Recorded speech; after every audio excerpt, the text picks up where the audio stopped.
in 314 for a shooting at Century Theaters. They're saying somebody's shooting in the auditorium. Roger, keep your fires west of the smoke. You're cleared hot. An officer hit. Send me the world. Don't go over that fence. Don't go over that fence. Grab the shotgun again. Welcome to Tactical Tangents.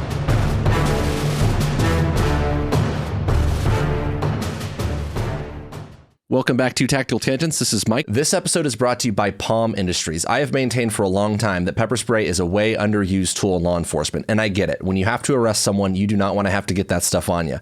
But in personal defense or concealed carry scenarios, you want to create standoff and increase the distance, not go hands-on. I can tell you hundreds of stories about confrontations I have been involved with in real life that were resolved with some form of less lethal long before a gun would have been an option. Why not carry some in your pocket? Palm pepper spray is small, easy to carry, and it's effective. If you need something in between harsh words and a gun, this is a $12 solution. It's available on Amazon, makes a great gift. Go check them out at palmpepperspray.com. That's palm, P-O-M, pepperspray.com.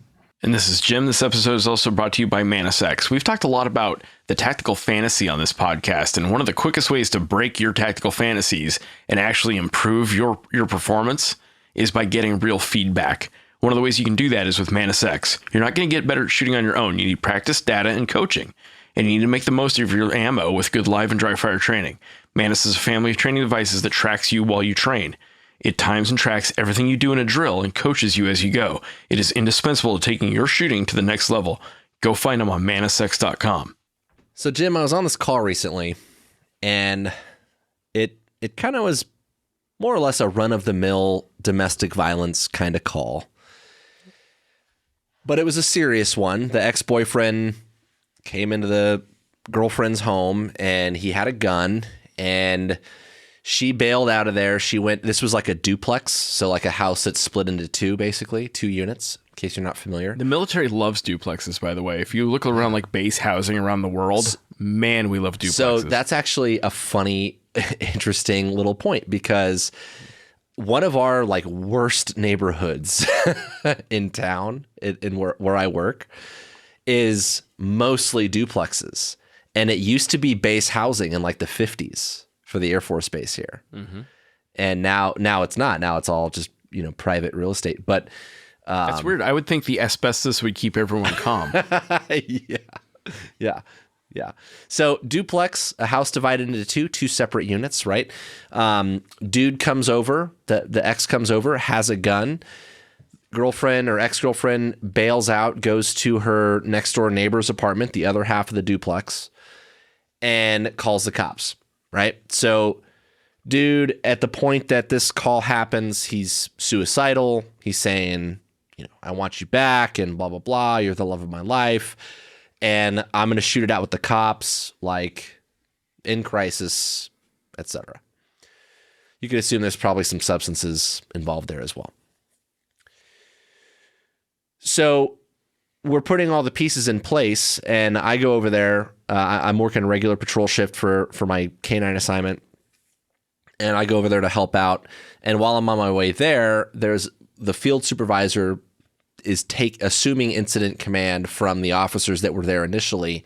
And at some point in this event, as it was kind of evolving, a gunshot rings out from inside of the duplex. So the guy was known to be armed with a gun, and he fires off a round. The officers didn't know it at the time, but it turns out that round was actually fired outbound through a window towards the officers. It wasn't just like a shot in the ceiling or anything like that. It was fired out in their direction.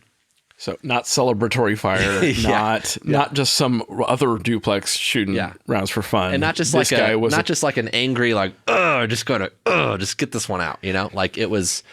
I mean, he was trying to sling rounds at you. It was through the blinds, so it was not effective fire, but it was in the direction of where, because at one point he had come outside into the yard and gone back inside while officers were there. And when we went and found where the bullet struck, it was in the direction of officers, but it also went through the blinds. So this was starting to sound serious, right? Like there's a gunshot from inside. The guy's known to be armed. The victim is in the next door unit.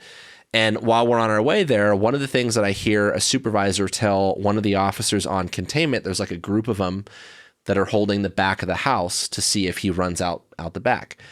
And the supervisor tells these guys like, hey, I want you to come up with a plan to try to get the victim and her friend out and try to evacuate them somehow. And obviously the goal there was to isolate the guy in this building by himself, right? That then we can slow everything down and kind of fortify. Now you have guy in a box, right? Yep. And that's what we want. We want guy in a box. Yeah, right. And so there's a big difference between like a sad guy in a box, a bad guy in a box, a mad guy in a box, right? So like sad guy in a box, okay, I could work with that, right?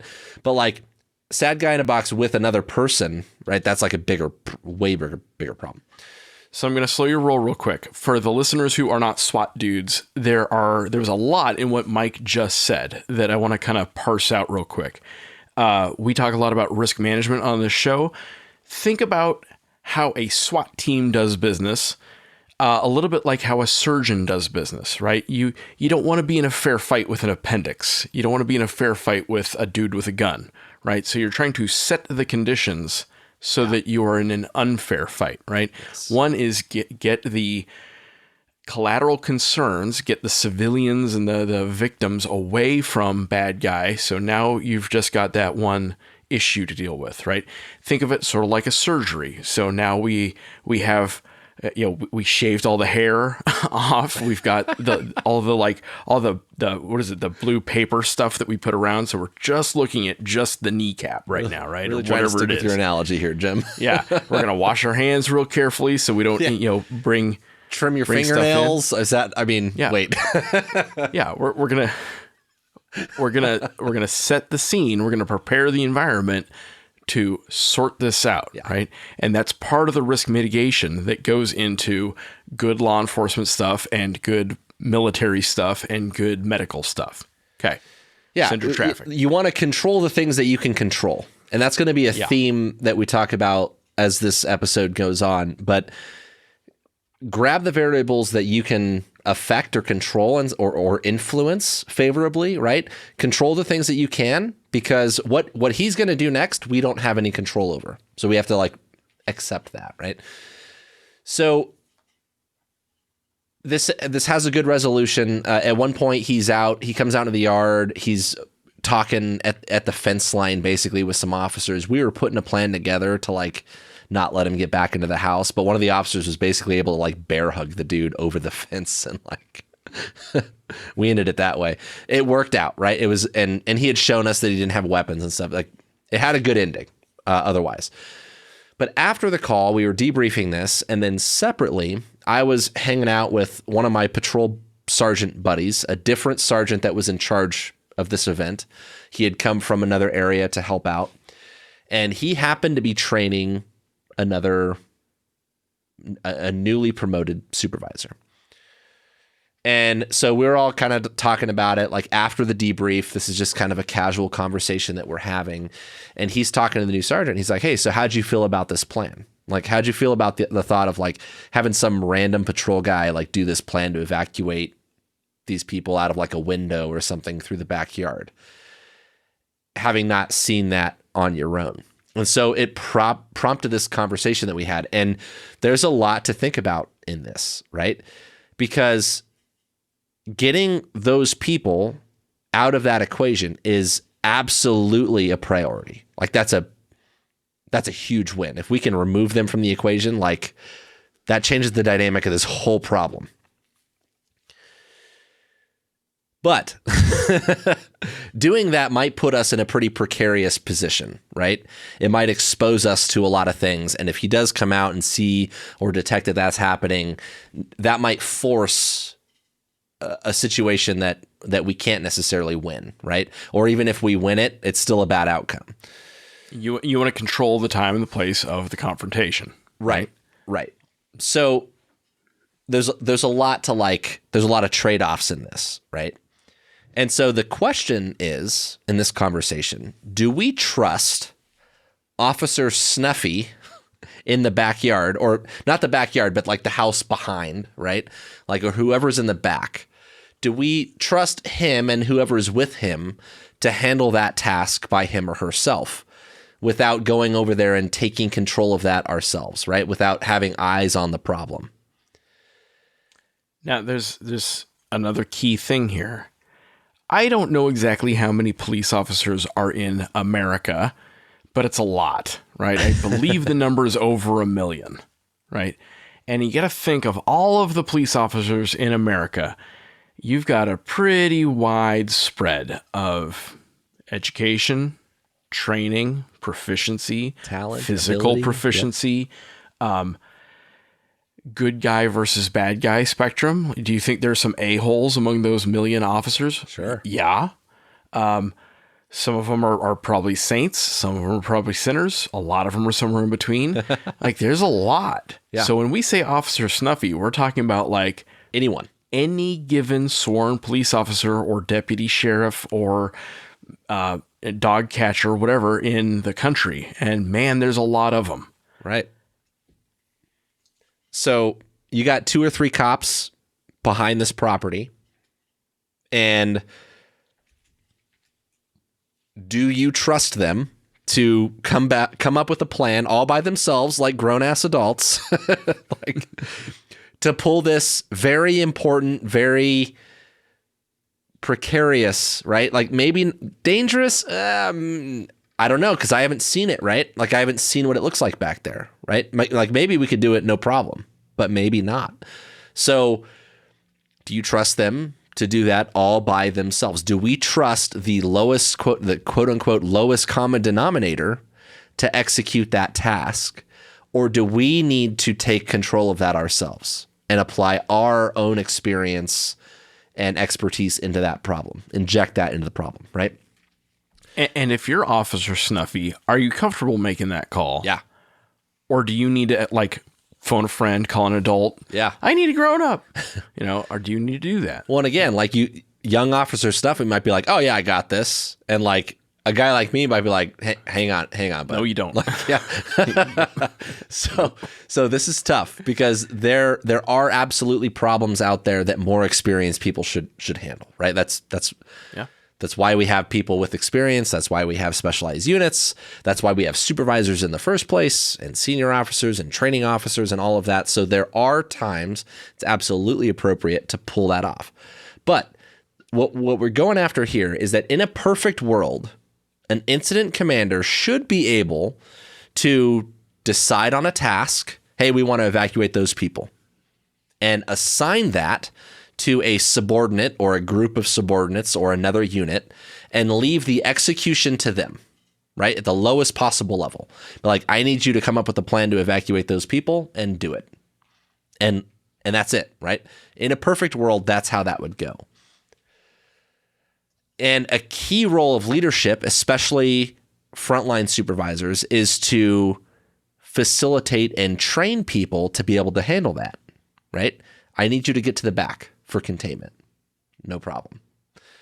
I need you to evacuate these people. No problem, right? We need to facilitate and train our people for that, right?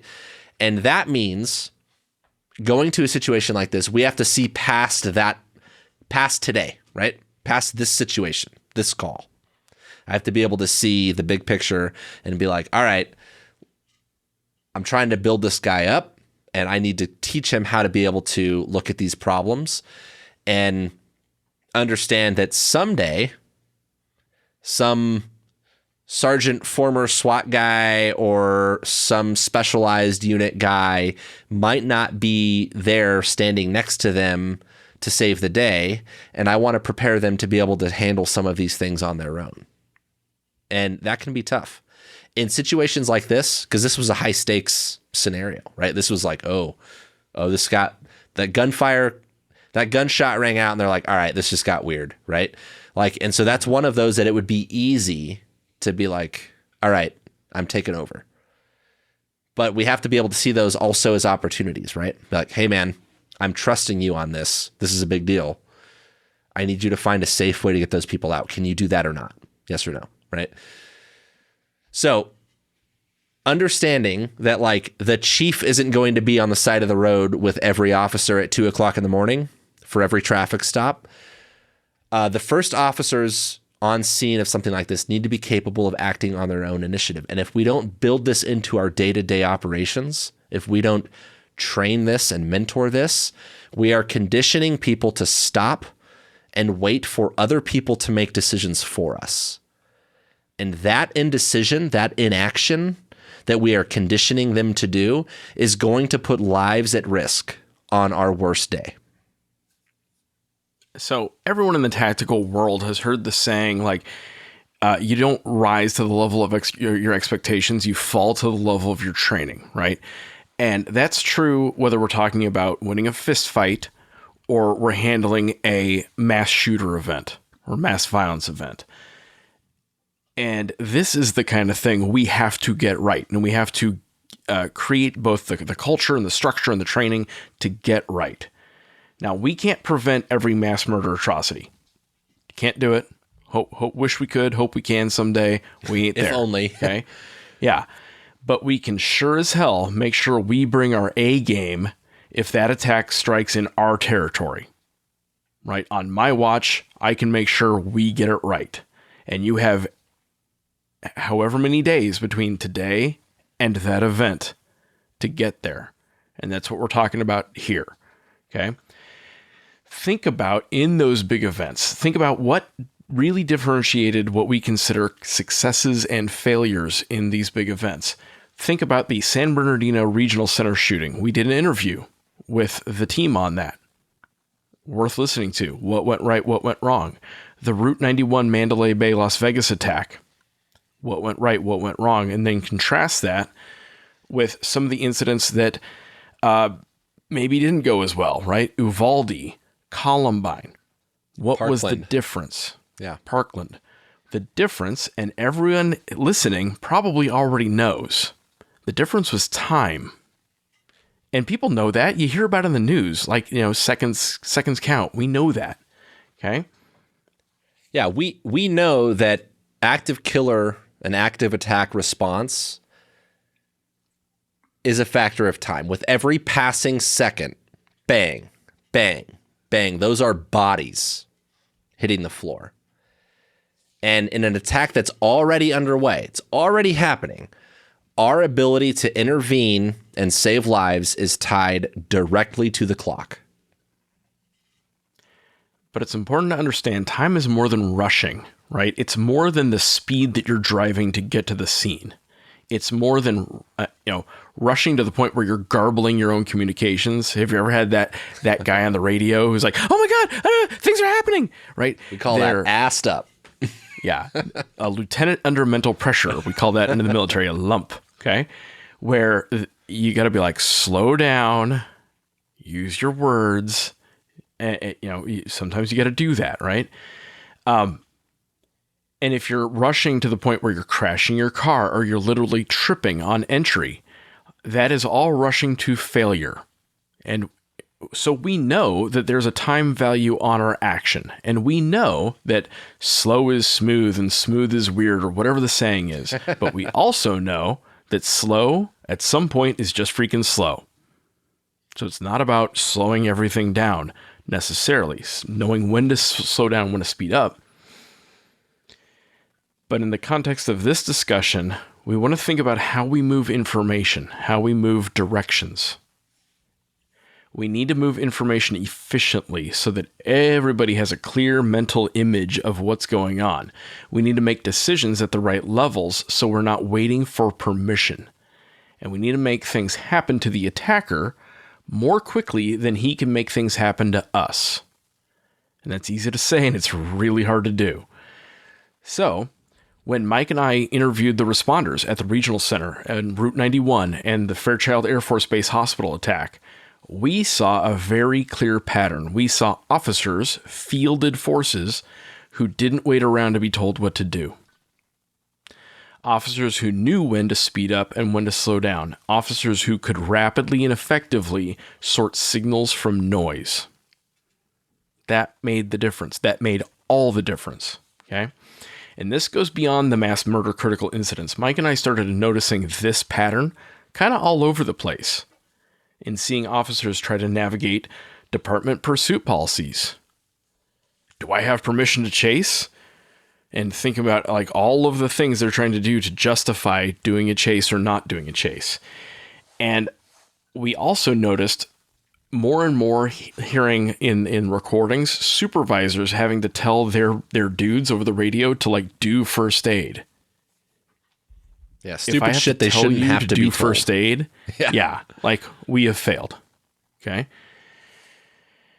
And it would be rad if every officer were perfectly competent and could perform as part of like the hive mind, perfectly making decisions in accordance with the law and policy and command intent. Yeah, sweet, awesome. RoboCop can cruise in on his unicorn in our fantasy land. We know we're not there, but we know we need to get there. Yeah, in a perfect world, Yeah. One of these days. we'd have this giant like computer where we can just input every bit of data on an event, and it would spit out this perfect solution. And the funny thing is, you wouldn't want to live in that world, even if it existed. That's the funny part about it. Right. That's, and like, because people haven't really thought that far. Like, do you want robots enforcing all your traffic stuff? Right? Like oh, I was going a couple miles an hour with the speed limit, or, you know, you were a millisecond late on a red light or something like that. Like, is that how you want to live? There's implications there, right? So real life don't work that way. But what we can do is we can develop the machine that is our organization, our team, and make our team or organization or operational unit work in harmony so that we can produce or kind of engineer better outcomes, right? Like maybe not good outcomes, but better outcomes. Better outcomes than we might otherwise have, right? But that takes investment. And it takes investment on the front end, right? And not just the front end ahead of time before the event happens, but it takes investment on the front lines, not just in the people that you promote, not just on the people that you hire as your elected leaders or appointed leaders, the front lines and before the event.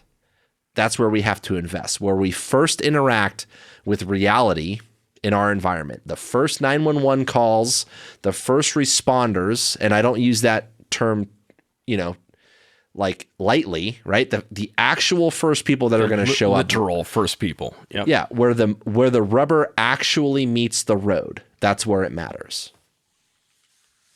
So how do we get there?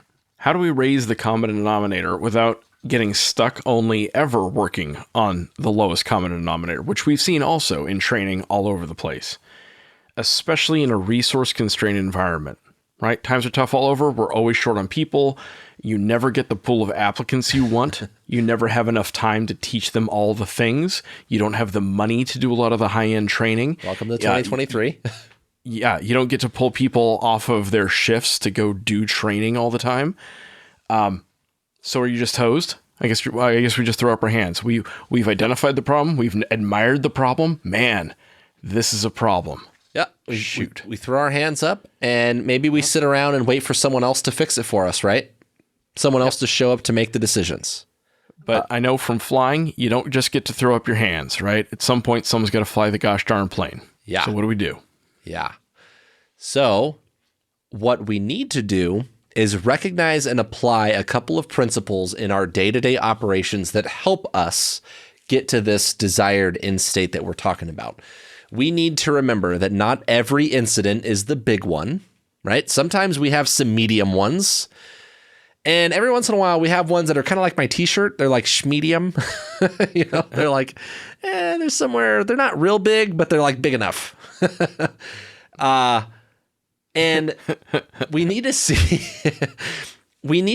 that our decision making and our entire construct of how we solve tactical problems, and like I said, even the little things, even the smaller stuff, 911 calls for crimes in progress, all the way up through the full-blown like terrorist attacks, that is fundamentally a human endeavor. And that is a big part of why we emphasize people, ideas, hardware in that order. And we've quoted John Boyd about 1 billion times on this show. And one of the things that he said was, machines don't fight wars, people do, and they use their minds. Teach them to think. So the first thing that we need to embrace about this sort of problem is that every time we make a decision for somebody else, we are stunting their growth. We are slowing down their professional development, And we need to be very intentional about when we step in and solve problems for people instead of letting them solve them for themselves. Yeah. Good commanders know that this is largely about the guidance they put out, right? So that their troops don't have to ask permission.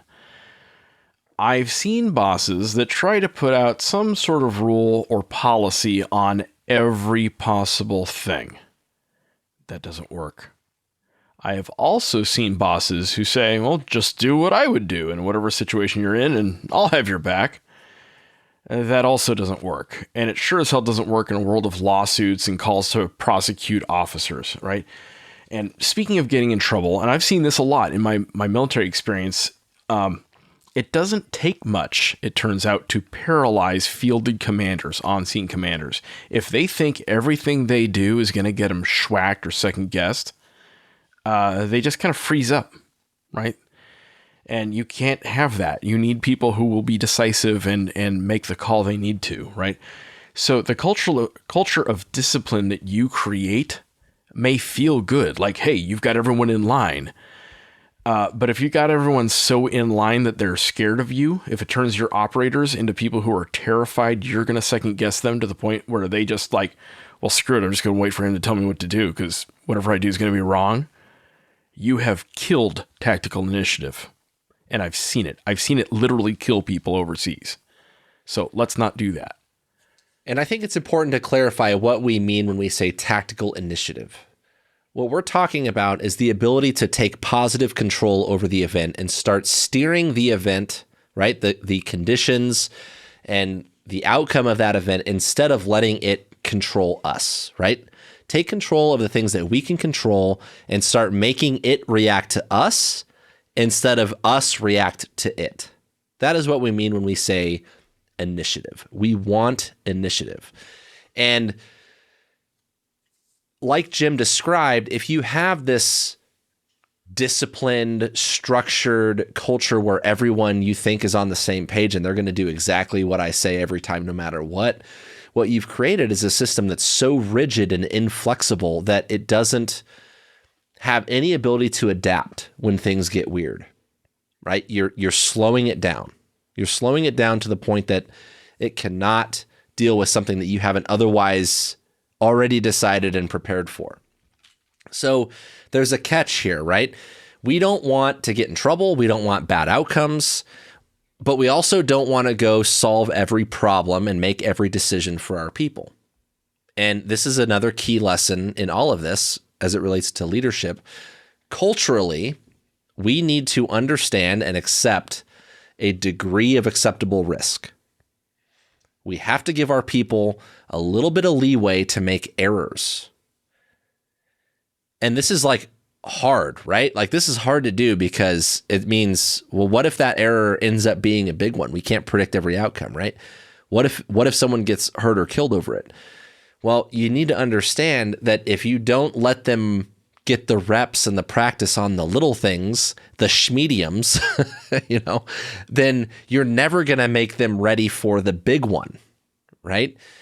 You have to give them a little bit of leash and recognize that this is what prepares them for that stuff, and recognize that, hey, this isn't a job. This isn't a reality, an operational environment where I can be out there handling every problem and every scene on my own. I have to trust my people to do some of that. That's the point, right?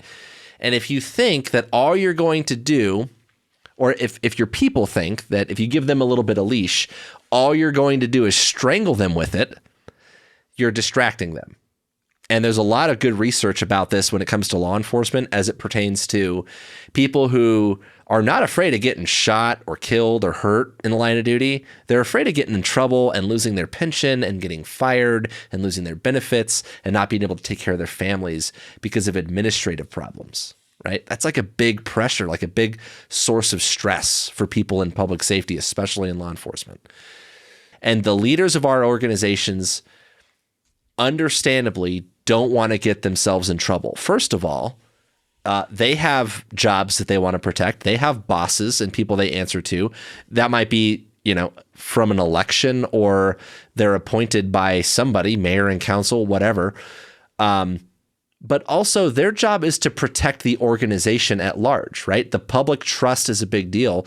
No one person is bigger than the team and the mission. But doing this right requires those leaders to have the moral courage to stand up and say that this is a human endeavor. I can't run a computer program to solve all these problems. And we are working in adverse conditions at times. Sometimes, like, the bad guy gets a vote. Like, we're going to make mistakes. We're going to have imperfect outcomes.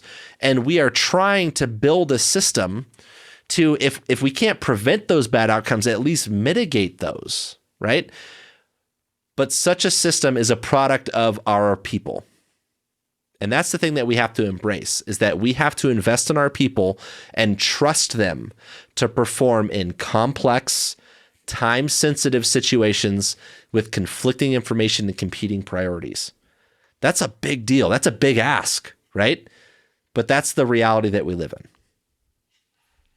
And what are we doing instead? We're teaching guys at police academy. It's like, please, sir, step out of the vehicle. Like, yeah, you got to use, it's black in color, not black because it's black, or it's blue in color, not blue because it's, yeah. So this means we have a premise, right? That tactical outcome is based on how fast your organization as a group can sense reality, decide, and then act in a purposeful way. That's tricky. Let me say that again.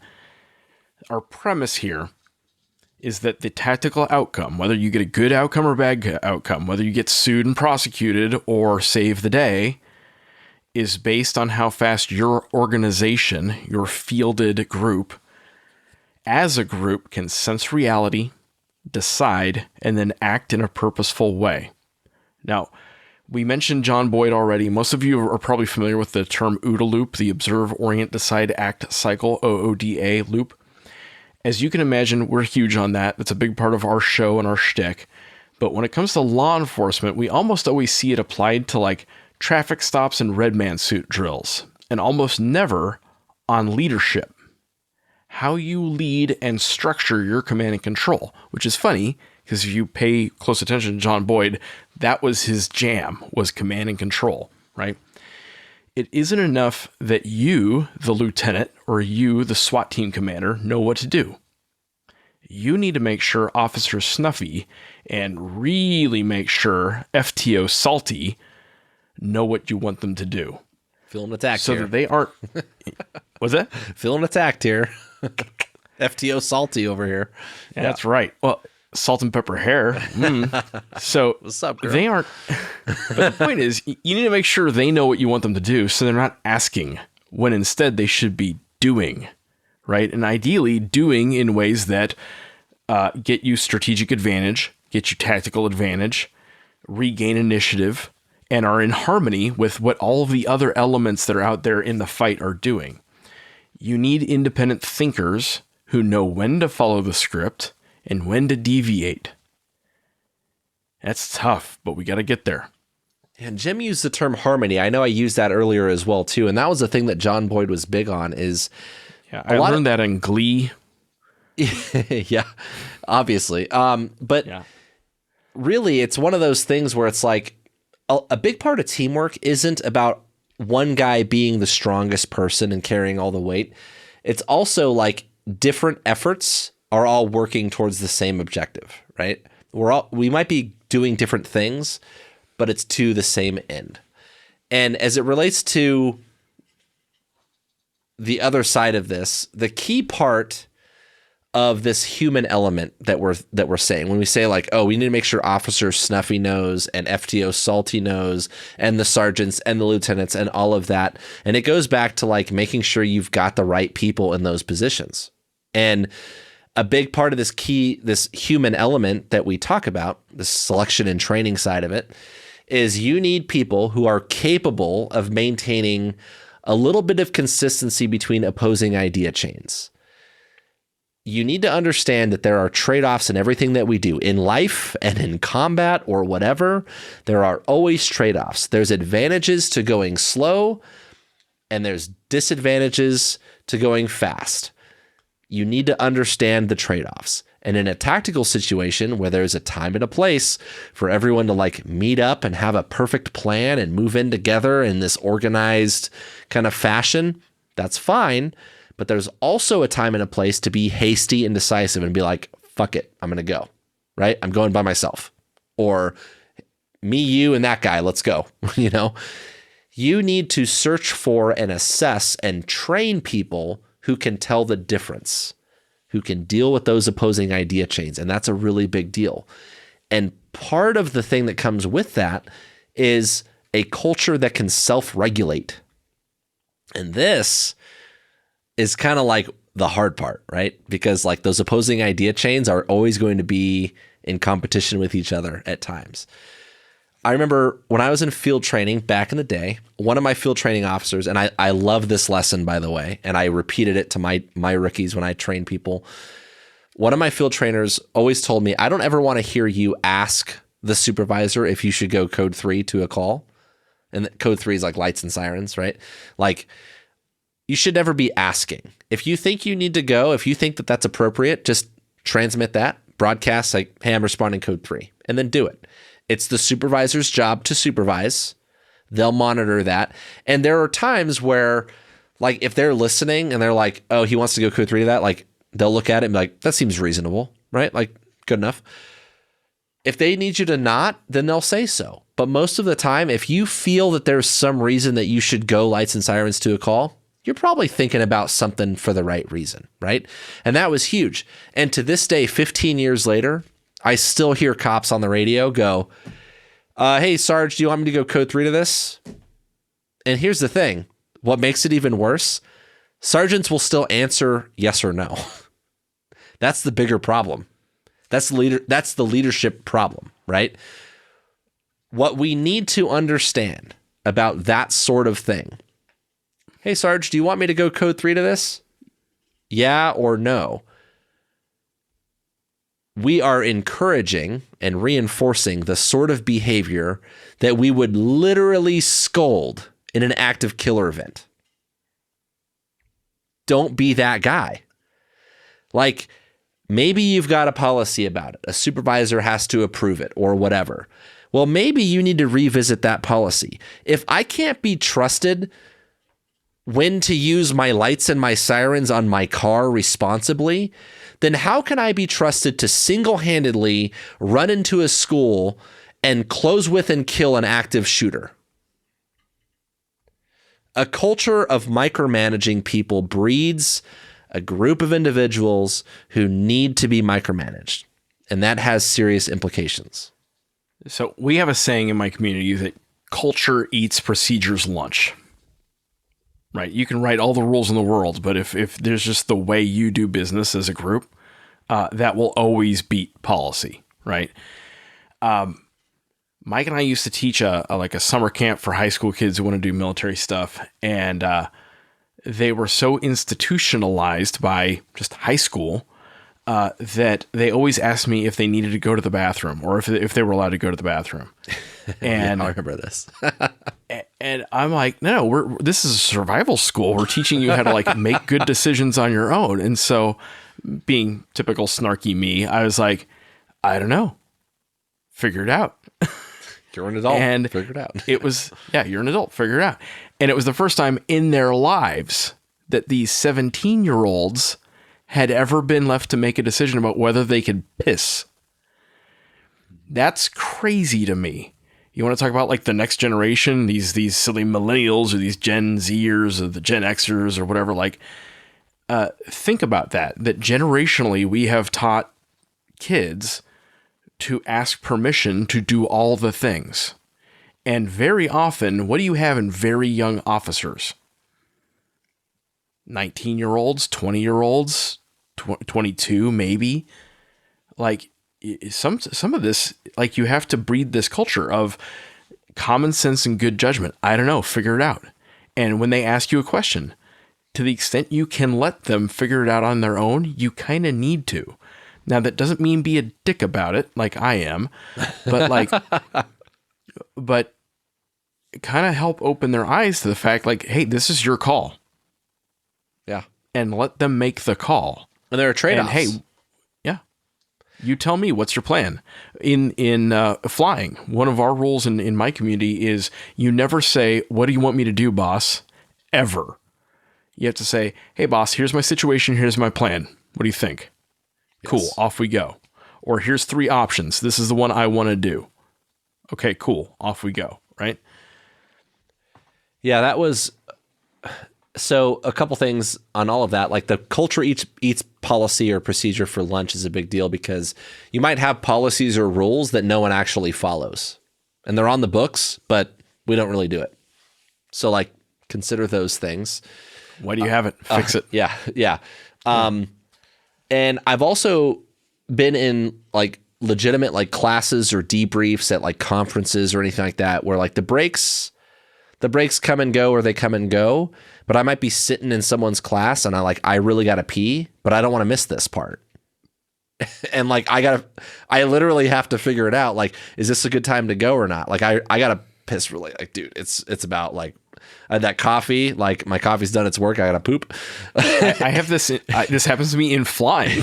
Like sometimes it's a serious decision. Yeah. Yeah. It's a real thing, but like, do I want to miss this part of whatever it is? Like, this is real life shit, like poop and pee. but seriously, like, it's amazing. Like, we condition our kids never talk to strangers. And then when they grow up and they go into like a customer service job or any job in public safety, like, guess what they're going to do for a living is talk to strangers, right? So at some point we have to break the cycle on that, right? So that's one example. Is the should I go code 3 to this call? There was a squad that I was in one time where a supervisor told us, and we were talking about like scenarios where you might have to force entry into someone's house, like kicking a door on a domestic violence call. Like you go to this domestic violence call and there's like this woman screaming, she's getting her ass kicked in there. And it's like you and one other officer, like, should you kick in the door and go in? And the sergeant was like, if you have to get on the radio and ask me, and you need to understand, this was like back in the day, right? This is like 15 years ago. Like, and he'd be like, if you have to get on the radio and ask me, you probably don't need to, because it should be so apparent at that point that like, you're just going to go, right? And so don't be indecisive about that. You're the one that's on scene with the most relevant information and in the position to do the most harm or good, either direction, right? You're the one in the best position to make that decision. And so you're expected to make it. So don't ask, announce it. Hey, we're forcing entry.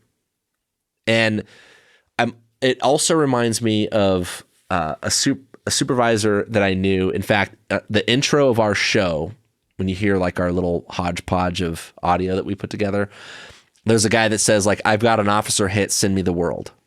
And it was from an officer involved shooting. And that guy in particular, he only retired like a couple years ago. In fact, I think he's still a reserve. He still comes out and teaches firearms for us. Before he retired, I remember hearing him on the radio. People would be like, do you want me to go code 3 to this? Or do you want me to do this or that or the other thing? And he would always just say like, officer's discretion. Whenever people would ask stuff like that, he'd be like, officer's discretion. You're on scene. You're an adult. Figure it out. Yeah, exactly. And that is what a culture of common sense and good judgment looks like. We want to facilitate that. We want to breed that, right? Man, we need more of that these days, more than ever in 2023, in my opinion. And I remember, like, even as when I was a field training officer, I used to tell my guys, like, I expect that you're going to beat the sergeant, beat the supervisor to every question. If you don't want to be micromanaged, don't require it. Run everything so well, be so squared away, be so clear and decisive that all a supervisor has left to say on the radio is to come up and be like, yeah, I'm listening. I hear it. I copy. I acknowledge it. That's it. Because you've got it squared away so well. That is your goal, right? The thing that you have to recognize here in these little examples that I'm giving you is that they come from those like frontline supervisors. The first line, right? And also from like your senior officers and your field trainers. They don't come from the chief or some executive. This means that you, officer, I have 3 to 5 years on, whoever you are, right, have an opportunity to prove to the world and to your bosses that you can be trusted. So take some ownership in that, right? Yes, this episode is about telling the bosses and the leaders to trust their people, but also if you're on the other end of that, deserve it. Work hard to deserve it, right? And if you are listening to this for whatever reason and you're an executive leader, you need to emphasize this sort of thing at all levels and be willing to stand up for it, even if it doesn't go well, because it's a big deal. Yeah. So when we talk about command and control, it makes my little Air Force professional military education heart go pitter patter, right? So your master's is showing, Jim. Yeah. The Air Force has a institutional thesis about command and control that has been a truism in the Air Force since like Billy Mitchell and the Wright brothers and Leonardo da Vinci making a little like not quite a helicopter thing, that we do not want to decentralize our command and control. We want to keep control of it because we found when the Army gets control of it, they give it to individual divisions, regiments, companies, and it gets spread out and it gets used really inefficiently, right? They want it fighting whatever the front line that they're attacking is, and they think 12 miles at a time, and they kind of forget that airplanes can fly over the enemy lines into the heart of the enemy and blow up his command centers and his tank factories. That way we don't have to fight as many tanks, right? That's a big part of how the Air Force does business. So we like centralized control and then decentralized execution, which sounds good, but it's really, really hard. Oh, you mean opposing idea chains? Oh, yeah. That we need to maintain some consistency with. Got it. Yeah. Okay. So there have been many Air Force professional books about it, but the easiest one to access, to understand, is one that's called The Spider and the Starfish. And what he explains, the author explains in this book, is that sometimes you need the spider, the central brain with the legs, controlling all the legs, right? And in a crisis, that's usually the best thing that you can do, except it's easy to mess with. It's easy to throw off balance. It's easy to jam, right? When you think about centralized control, if I sever the connections between the command center and everything else just kind of like sits there and flails, right? What do I do? What do I do? Throws their hands up. Yeah. Yeah. Whereas a starfish, if you cut off an arm, it just makes another starfish around that arm, right? and that's really hard to fight. And so think like the Taliban was like that. Man, we were good at killing the Taliban. Turns out they just kept making more Taliban.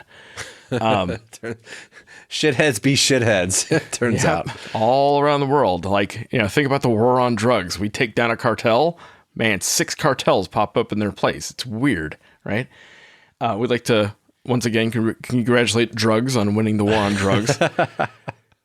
But that we're going somewhere here, which is you need to be able to do both. You need to recognize when is it time to centralize command and say, oh, nope, I'm in charge. Off we go. We're going this way, right? But as a default, decentralizing is important and empowering your people is important. And that's more than just like a cool management phrase. You really do have to delegate authority and decision space to the lowest possible level of your chain. And that's scary. Yeah. Here's the thing, like Jim used the example earlier of a policy about pursuits. It's like, well, should I chase someone or not chase someone? Because there's like, well, here's what the policy says. And going back to my analogy, the field training thing where you go, hey, instead of like asking, do you want me to pursue this or is pursuit authorized? Like, this fits the criteria, I'm in pursuit. Like just saying that, I think is a big deal. But then there's like someone somewhere that's like, well, I have a number of questions, right? Like I'm chasing a car right now. So like, would you like to have an interview or can I focus on driving, please? So there's a line from the most accurate tactical movie of all time, Under Siege, where Steven Seagal says, "You can court-martial me if I live." yeah, that counts. But like this is like a thing where when you talk about empowering people, and then you're going to go back after the fact and be like, well, it's up to the sergeant if they pursue this car or not. But I'll be damned if it doesn't go well, we're going to hang him out to dry. Nah, dude, that is not what we are talking about here. What we are talking about here is, hey, this fit the criteria, and we entrusted the supervisor to make a discretionary call about an already risky and dynamic problem that he could not see the future on. And so we're going to trust him to make that decision. Now, that doesn't mean that there's not room to correct course on stuff, right? Like, yeah, okay, like, hey, dude, that could have gone better. And so let's talk about that. Let's have some learning lessons, you know? But again, like I said earlier, if you're going to just give them the leash and then just use it to strangle them, you're not doing any good. You've got to have the trust component. It's a big deal. So all that being said, a lot of time and attention has been spent on command and control philosophy, like Jim was describing the military stuff, right? Like when it comes to military and combat operations, that horse has been beaten. I feel like, but when it comes to public safety, it's a little more abstract, and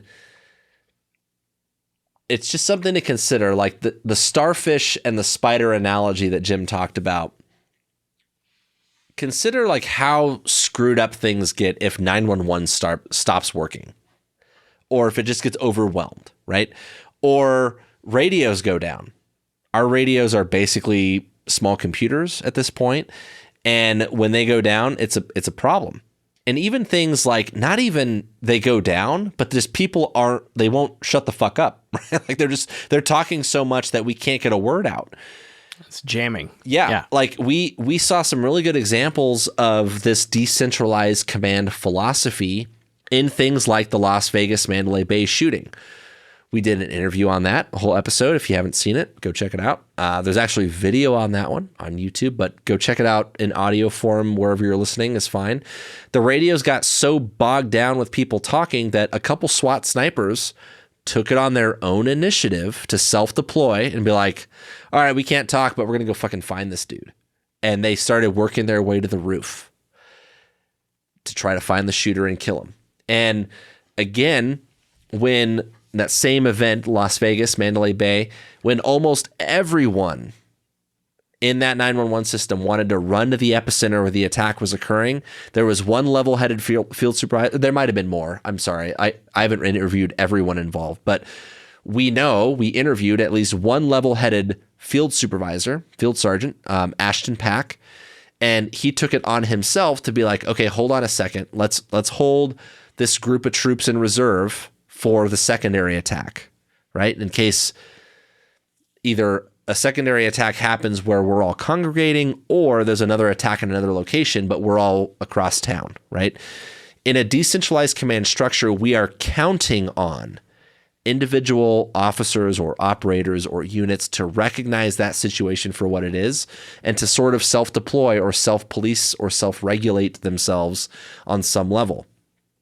And what we want is for two people in two different places, or more people in more places, obviously, to see approximately the same picture of the problem. And then, while perhaps doing different things, but parallel efforts, work towards the same goal or outcome because we have a good sense of how things should go, right? Like, all right, these guys are already storming the castle over here at position A. I'm going to keep some troops in position B in case X, Y, and Z happens. We're working towards the same goal, but we're doing different things. That's the harmony piece that we're talking about, right? And so how do we accomplish those things, even if we can't actually talk about it or have a conversation to get in sync? That's the question, right? That's the $1 million question. How the F do we do that? Yeah. So just real quick on that, those two decisions, the decision for the SWAT snipers to go get the high ground and the decision to hold a reserve, both of those were legitimately risky, dangerous decisions, right? In a situation like Mandalay Bay where they were assessed to be at various times multiple shooters, you see a guy with a gun on a rooftop, what's your assumption? Is it that it's a friendly or not, right? And holding guys in reserve, well, if that hadn't gone well, that question, oh my God, would have been second guessed. Maybe pretty seriously, right? So these were legitimate risk decisions made by relatively mid-level or low-level fielded forces. Yeah. So how do we get that? How do we get people who are willing to make a call like that? The biggest thing that strikes me is training scenarios. How do you do your training at the police academy? How do you do your training in FTO, field training phase? I think you need training scenarios that are ambiguous, that demand situational awareness, spatial awareness, and critical thinking.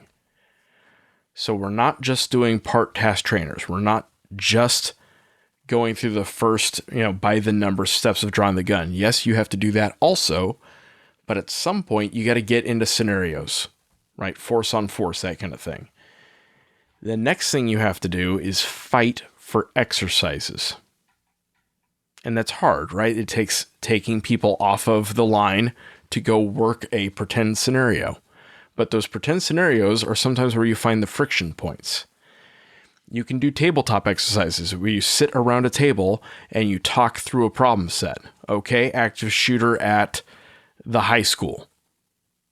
Let's do a rehearsal drill for how that goes and just talk through on a whiteboard or around a table who's going to go where, what they're thinking about, what they're worried about, right?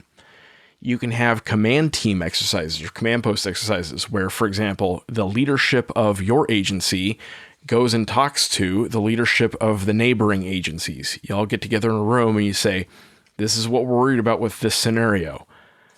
Let's talk through what we're all going to do, what radio channels we're all going to be on, what nets we're going to have, what language we're going to use, right? And then at some point, you want to try to do a full mission profile exercise. Let's all suit up, kit up, all actually talk on our actual radios. And the reason I keep bringing up the radio thing is every critical incident in history, comms are one of the critical, centers of gravity that get screwed up, right? So let's work on just that piece alone can reduce a lot of the fog and friction. Yeah, a couple things that stand out in that, like the critical thinking, ambiguous training scenarios. This is where those opposing idea chains become a factor. I've done some scenarios for like in-service training where officers were put into a position that they could either treat the scenario like an active attacker sort of thing or a hostage barricade sort of thing. And a lot of it depended on like the timing just of that particular scenario. Were they in the room fast enough? Did they think they can get there fast enough? Did they think they can, or did they have to slow it down? And the key in that is like, okay, well, that's fine. Whatever you did, well, give me your thought process. But what would have changed your mind? Because the next one's not going to look exactly the same, right? So like those opposing idea chains and understanding the trade-offs is a big deal. And where that leads me to is like debriefs. Jim talked about the full mission profile thing. And I know in my environment, that's really hard to pull off. It's really hard to make realistic in the first place. And then even if you can pull it off and make it like somewhat realistic, getting everyone involved and on the same page is super challenging, right? So that leads me to debriefs. We get so many reps in real life of things that we can deal with. And so we can benefit from those. Take advantage of them. Yeah, exactly. Absolutely. So like having conversations and really diving into those things and understanding, using those debriefs as a way of illustrating everyone's perception of the event from every level and what they saw as the needs and the priorities or whatever, and the information or insight that they gathered that drove the event, it's a perfect opportunity. So if you show up to a call and you decided to go to the rear of the location for containment because you heard there was people up front already and you didn't have a job, so you're like, all right, there's people up front, I'm going to go to the back. And you didn't have a discussion about that. Like, you didn't have to get on the radio and be like, where do you want me? Right? Like, hey, I'm approaching, I'm almost there. Like, where do you want me? If you just heard, like, there's people up front, I haven't heard anyone in the back yet, I'm going to the back. That's a perfect example. And that's a really good sign of things, actually. A culture of find work. Yeah. Yeah. And so if someone showed up somewhere or did something that you were thinking about but didn't have to say, that's a huge sign of success, right? Those are the things that we should talk about, because what we're going to do is learn how to anticipate the needs of each other and what the situation needs, right? And work in that harmony that we're talking about. Different efforts towards the same goal. I recognize that this was happening, so I did this, all kind of in concert with each other, right? What we don't want is a dozen or so individual efforts, right, that all do different things and duplicate work unnecessarily. Sometimes like redundancy is worthwhile, but like a lot of times, like, oh, I was going to try to call the reporting party. It's like, well, someone was already on the phone with the reporting party. Okay, well, I didn't know that. Like, what we're trying to do is make sure that we are as efficient as possible and we don't leave gaps, right? If 6 people think, oh, I'm going to call the reporting party, or 6 people think, I'm going to go to the back, and then no one goes to the front, or vice versa, we left gaps, right? And those are the gaps that we're trying to avoid. So in the debrief of those incidents, that's where you learn those things, right? That's where you say, hey, what were you doing? What were you thinking? What were you seeing? And what did you not know? And you try to clarify that. And then this is the key, right? Is you have to generalize those lessons.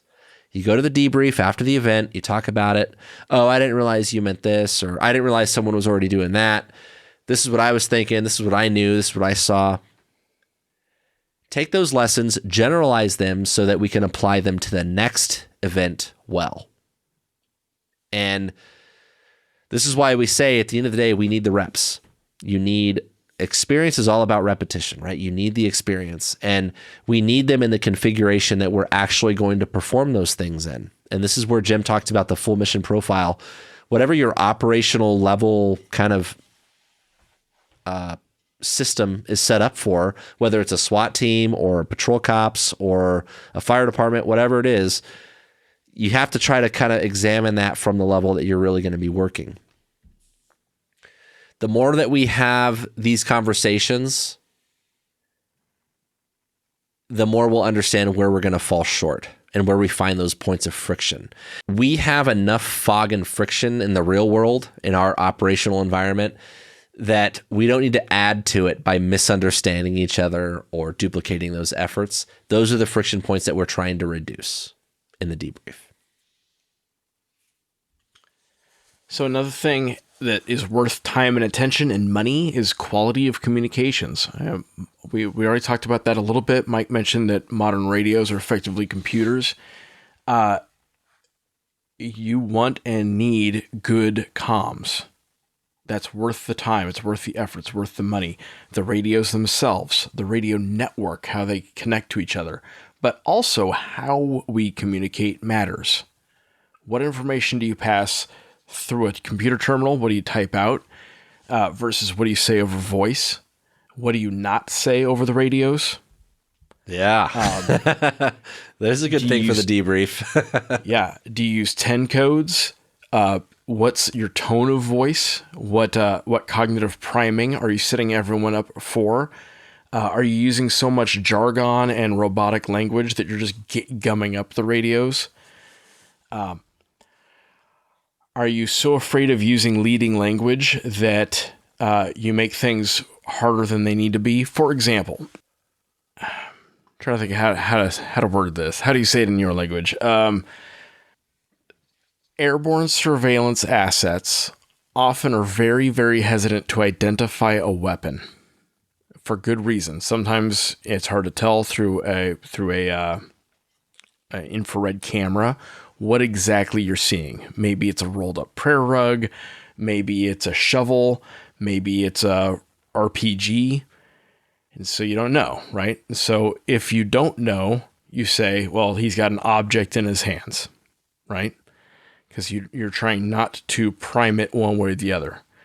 Sometimes, though, you can look down and you can see the banana clip coming off the AK-47, and you're like, that couldn't be anything but an AK-47. But we've taught surveillance assets to be so scared of identifying a weapon that they won't say that. They'll say, I see an object that is brown and black and has a crescent-shaped object attached to it. And it's like, bro, dude, Looks don't like a get duck, so wrapped talks like up a in duck, that stuff. quacks like a duck, whatever. Don't get so wrapped up in that stuff that you're not calling a gun. Right. Right? Just don't make assumptions while you're doing it. So sometimes we get like bad training feedback loops in there. Okay. Another thing is the quality of your dispatchers is a huge deal in law enforcement, right? And that is worth dedicated leadership attention. In very, very many ways, they are the first lines of your OODA OODA loop, right? Cognitive priming from dispatch is a big deal. Prioritization of effort is a big deal. That is your command and control node, in addition to your sergeants that are out and about. But that's your little air traffic controller. That's your command center, really, is dispatch. And so, do you have the highest quality dispatchers you can? Do you have people who can take information efficiently and effectively and with a low error rate communicate out to the fielded forces? If you don't have that, you need to fix it. It's worth time, effort, and money to fix that. So there's a lot to unpack in all the stuff that Jim just talked about. So for one thing, when we talk about like the priming thing and like air assets looking at something and saying what it is or isn't, this comes up when like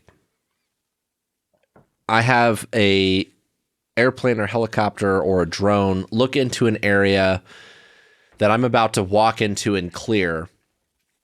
And I don't ever want those air assets to tell me that they are quote unquote clear, right? Because there's too much they can't see from up there to know that it's actually clear. They could say, I don't see any obvious people or heat sources or whatever in that area, but proceed with caution, right?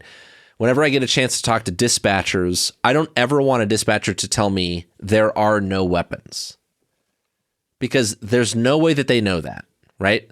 And there's no way, frankly, most of the time that the people know that there are no weapons. Maybe they haven't seen any weapons, but that doesn't mean there aren't any, right? So like those are important points as far as like the communication side of it and how you convey that information. And in a minute, I'll give you an example of what happens when you layer some interpretation to that, which does have its place. And I think that's what Jim is saying, is like, we want to be careful about the assumption of, is that a gun or not? And I can't say for sure. But if an aircrew guy comes up and says, I'm pretty sure that's a gun, I should be able to trust that, right? Yep. He should be able to layer that interpretation. Why? Because he's not a computer, right? He's not a computer. He's not a machine. He's not a robot. He's a dude up there looking at context, looking at all the things that he can see and be like, hey, I'm not a detective or whatever, but like that looks like an AK. Like and he should be able to do that. But we want to be very careful about saying things that we know to be true versus what we think to be true. And remember earlier when I talked about like, if only we had this perfect system where we could take all these inputs and produce the perfect output. as it relates to 911 calls and communications and all of that, an important part of that input system is where your 911 calls come from and how those are disseminated out to the field. And it's important to remember that although that might be a system that is heavily automated and assisted by computers, there are still humans on the other end of those things. And believe it or not, they're not just playing a computer game up there. It's not Minesweeper. They're not playing Solitaire or Battleship or something like that. Those are actual people out in the field and people who are calling in and doing those things. And you need to examine everything about that entire system and identify those points where humans and reality interface with each other, right? And make sure that when it comes to something like your air assets or something like your communications people or whatever, that they're not isolated on their own little island or in their own little silo, right? Bring the call takers and the dispatchers into the mix when you debrief things. And a lot of times, like I go on debriefs all the time where we huddle up after a call, and it's not practical to try to have the dispatchers involved in that. But someone at some point needs to go out to them and be like, hey, just so you know, these are things we learned and these are the issues we had, right? And try to convey some of those lessons. Otherwise, you're not helping. And that's a big problem. So what we need to do is try to identify these little points of friction or points of disconnect, right? And if you don't have these conversations, you can't expect it to get any better, right? When was the last time that any of the cops or like the fire EMS people went into a room full of dispatchers and debriefed a major call? I can't think of very many times in my entire career that that's ever happened. And that's part of the problem. Because those internal points of friction are things that we have control over as an organization, right? Command and control and leadership. We have control over that. We can't control a lot of things about our environment. We can't control what the bad guy is going to do. The situation that happens, it unfolds how it unfolds, right? In a world full of external forces, we need to identify the internal things that we can control. So taking that into the realm of like a SWAT team, for example, a tactical team. Let's say you're planning some tactical operation, right? You're going to go hit a house, do a search warrant, or you're going to go hunt down a bad guy, whatever. Where are you getting your intel from? What are the surveillance teams or the investigative units telling you? And a key question in all of this is, are they anticipating the things that you're going to ask them? Are they anticipating your needs? Do they have answers to questions that they know you're going to ask? Or do they brief them up front because they know that those are things that you care about? Do you have your own intel guy or a liaison that's assigned to interface with them and reduce those points of friction to make sure that that message gets conveyed clearly or the right questions get asked ahead of time? There was a training scenario I was involved with recently, and this is where I'm jumping back to what Jim was talking about, the AK-47. Like, I'm pretty sure that's an AK, not a detective. I was doing a scenario at SWAT training with our hostage negotiators, and it was a hostage taker on a bus, like a charter bus. And I was assigned to be the liaison with the hostage negotiators. And so I was able to sit there and listen in to the negotiations, to the phone calls with the bad guy while they were going through this, and seamlessly be able to hear what was happening. And what I was able to hear was what sounded like people were actively getting hurt or killed that no one outside of that room was going to be able to hear and to say, or outside of the bus, I should say, and be able to say like, hey, this is what I'm hearing. I think you should go. I think you need to assault the bus. We didn't have to have the hostage negotiators interpret that, send that up the chain of command, send that to the command posts, send that down to the team leader for a bunch of questions, adding friction, adding time to the problem.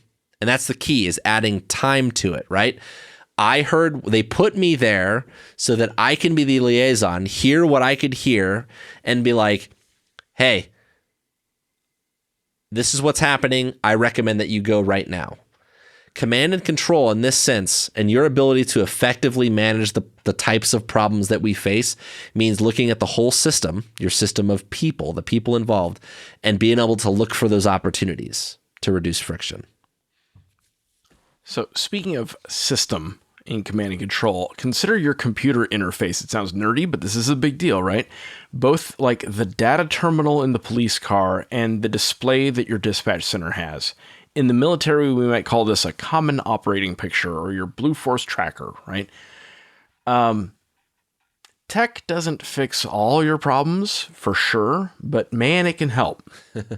And it can drastically reduce a lot of the unnecessary chatter, right? The dumb questions like, where are you? If I can look at my map and see you, I don't have to ask that.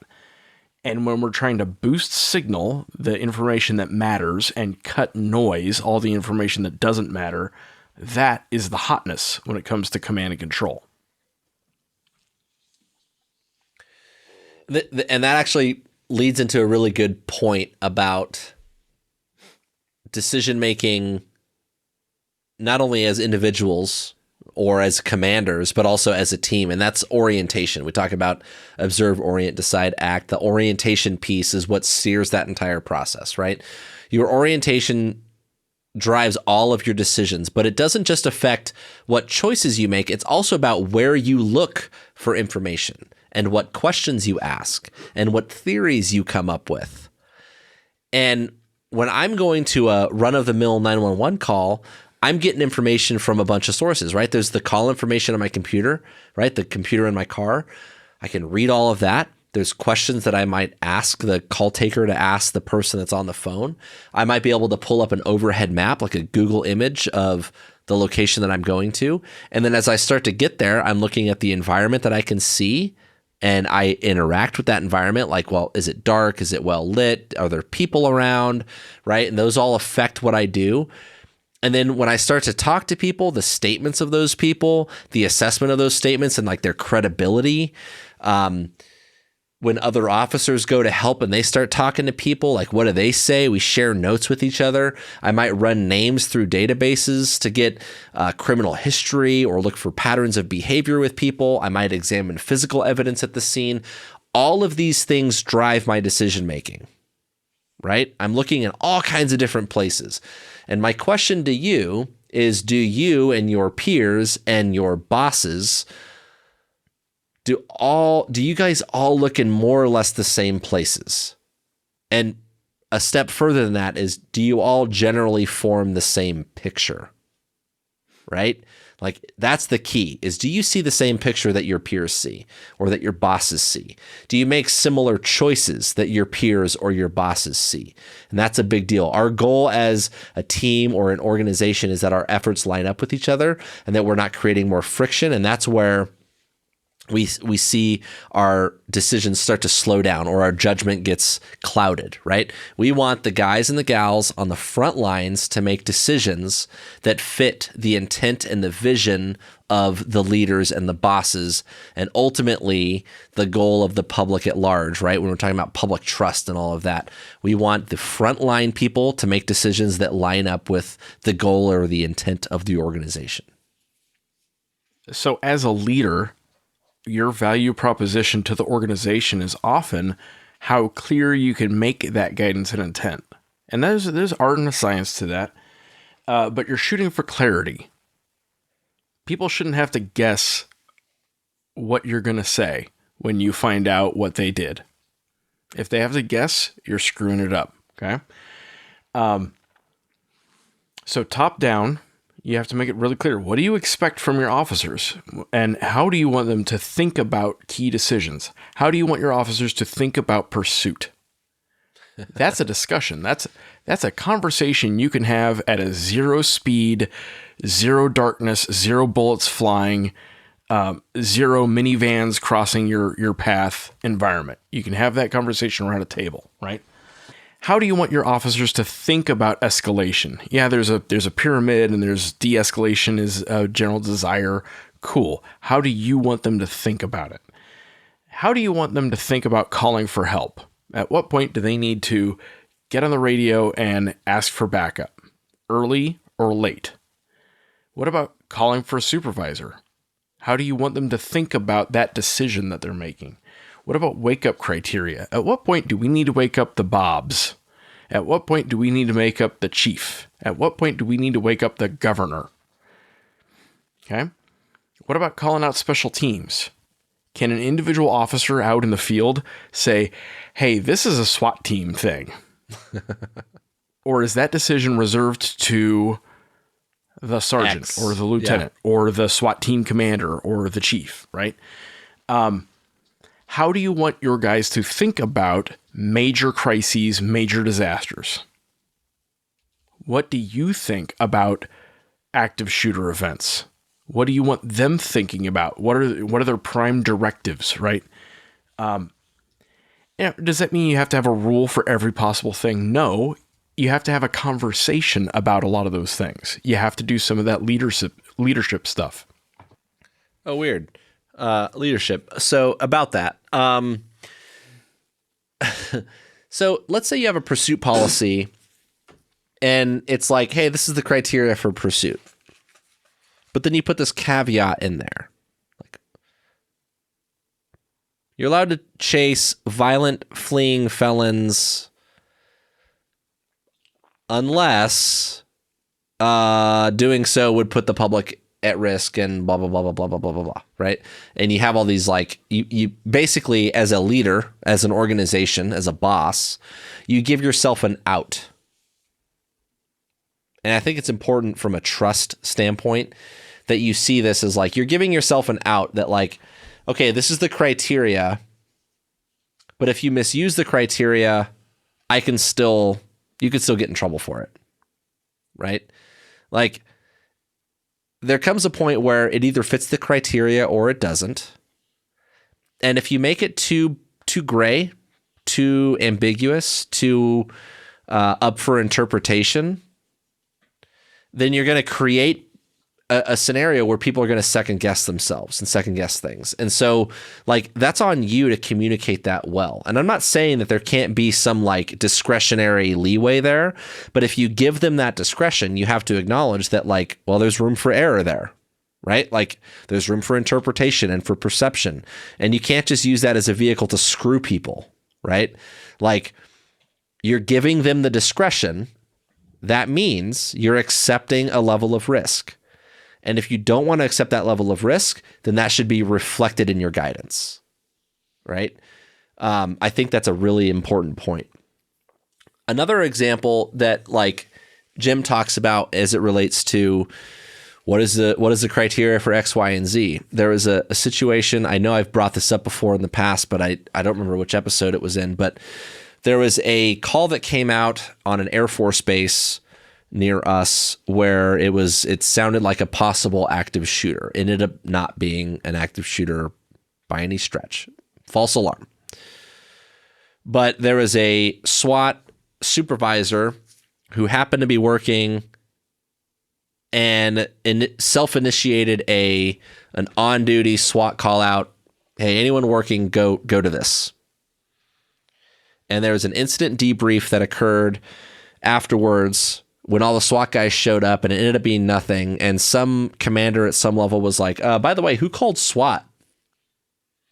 And the supervisor that initiated it was like, no, and he was starting to explain that, like, no one actually called us. We kind of just did our own thing because technically the rule is we support those other units and they have to request us. That's technically the rule.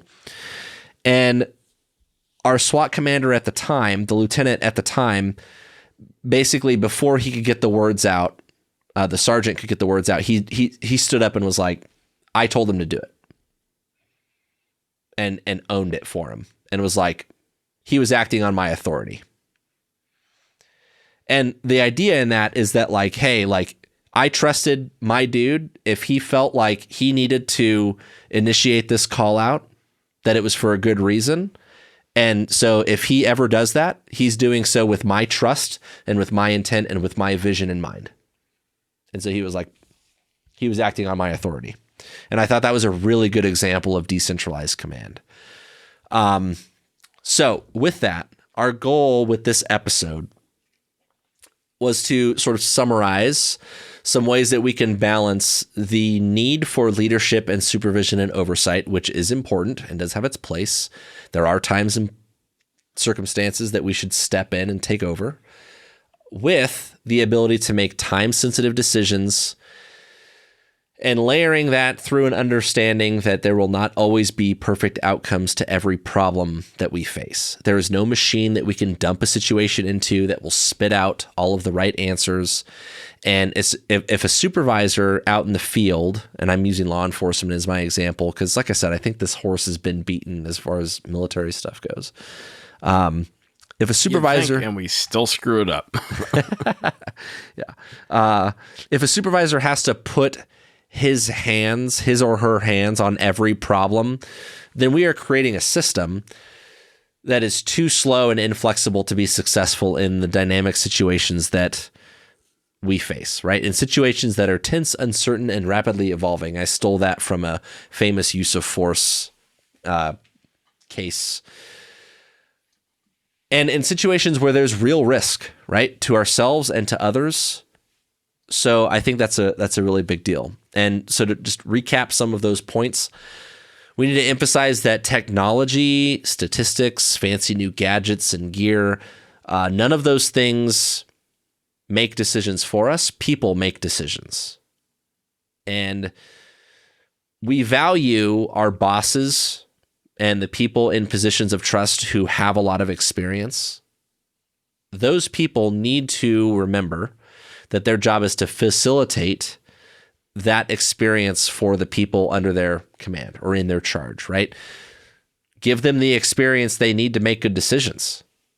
That's part of your job as a leader, right? The young guys, young gals, if you want them to make good decisions, you need to give them the opportunity to make some so that they can learn and that they'll make decisions that are favorable even in our absence, right? Or in the absence of, higher level command. You need to give them a little bit of leeway to make some mistakes and create an environment where those people can learn and grow, and not use fear and discipline as a way of making matters worse or distracting us or slowing us down from making good decisions. So taking that a step further, we need bosses and leaders to select and promote people who thrive in that sort of environment.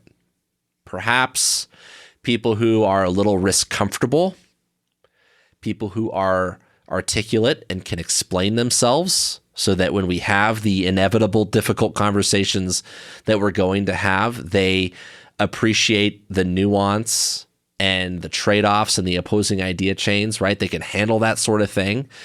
And who also appreciate being challenged and like to get out of their comfort zone, and people who are coachable.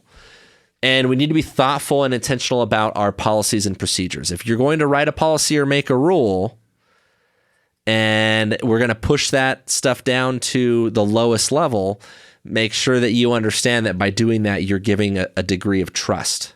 And don't mistreat that, is what I would say, I guess. That doesn't mean there's no accountability. It just means that there's an allowance for the fact that if we demand high-level performance and we're giving them discretion and trust, that we need to enable them to do that in a way that's understanding that, we can't predict the future. It's not going to be perfect every time. And no matter where you're at, you should see yourself as a leader, and you should embrace that. Lead up the chain of command when that's appropriate, and prove to everyone that you're worth their trust. And I think with that, Jim, that's all I got. If you don't want the officer snuffy who's just sitting there waiting to be told what to do, you got to do something about it. And just kvetching about the, kids these days, or the millennials or the Gen Zers or whatever, do something about it. First off, select and train for it. Second, you need to have more conversations than policies. That's how they figure out your intent. That's how they figure out harmony. And then you gotta train for it, and you gotta exercise for it. You gotta put them in those ambiguous situations. Let them make decisions. Let them fall down, pick them up, dust them off, get them back in the fight without cutting their heads off. And it's easy to say that. It's hard to do. It's easy to say, I empowered my people. It's hard to do it. But that's what you got to do if you want that quick decision cycle that's going to get you the victory when the chips are down, when the bodies are hitting the floor. Bang, bang, bang. And everything you do between now and that day is going to decide whether you win or lose. So do the things that are going to help you win. That's all I got. All right, guys, that's all we got for tonight. This episode is brought to you by Drip Drop. Drip Drop Oral Rehydration Solution is an electrolyte powder that you mix with water.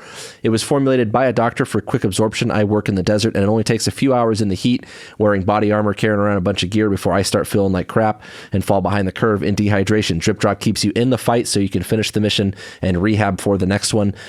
Go get you some at dripdrop.com or on Amazon, or ask your supply guy to find it for you. Don't forget that we put out new episodes on the 1st and the 15th of every month. If you like what we're doing, you can head over to Patreon, give us $1 for each new episode. That money's going to go back into bringing you good content. If you want to interact with us, you could find us on Facebook, Instagram, and Twitter. We are at TacTangents. You can also email info@tacticaltangents.com. And one last thing, our Facebook discussion group. We've got a little group going on Facebook. If you go to the groups tab on our page, you can join it. We've got more followers on our page than we have in the group. So I know there's some of you out there following the Facebook page that are on Facebook that are not in the group. Lots of like-minded people in there. So come hang out with us. All right. That's all we got. Good talk.